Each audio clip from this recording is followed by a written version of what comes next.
اردو میں ان الفاظ ثمرات اور فاکہہ کا ترجمہ عموماً پھل کیا جاتا ہے، لیکن عربی میں ان کا حقیقی معنی صرف ایک لفظ سے کہیں زیادہ وسیع ہے، کیونکہ ان الفاظ کے اندر ایک گہرا اور پوشیدہ مفہوم پایا جاتا ہے جسے ایک ہی لفظ میں ترجمہ کرنا ممکن نہیں۔ سب سے پہلے لفظ ثمرات ہے۔ یہ جمع ہے جس کی واحد ہے ثمرہ۔ یہ لفظ فاکہہ کے مقابلے میں زیادہ عام ہے۔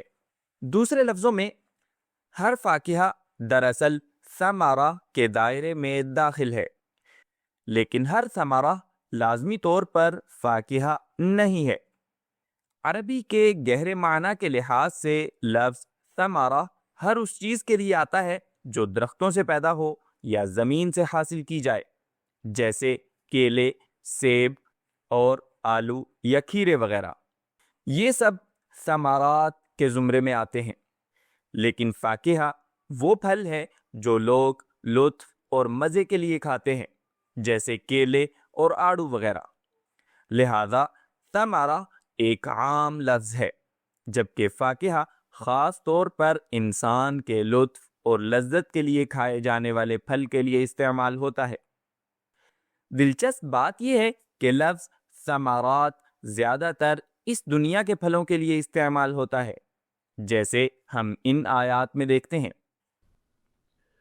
وَمِن ثَمَرَاتِ النَّخِيلِ وَالْأَعْنَابِ تَتَّخِذُونَ مِنْهُ سَكَرًا وَرِزْقًا حَسَنًا فَأَخْرَجَ بِهِ مِنَ الثَّمَرَاتِ رِزْقًا لَكُمْ۔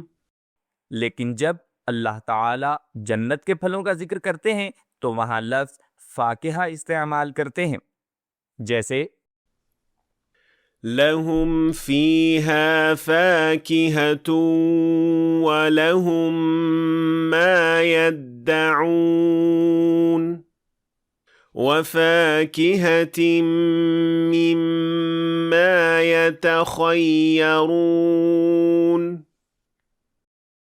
تاکہ جنت والوں کو ملنے والی لذت اور خوشی کو زیادہ واضح کیا جا سکے۔ لیکن اس کا یہ مطلب نہیں کہ فاکہہ صرف جنت کے لیے ہی استعمال ہوتا ہے، یہ دنیا کے ان پھلوں کے لیے بھی استعمال ہو سکتا ہے جو لوگ لطف اور مزے کے لیے کھاتے ہیں، جیسے وَفَاكِهَةً وَأَبًّا مَتَاعًا لَكُمْ وَلِأَنْعَامِكُمْ۔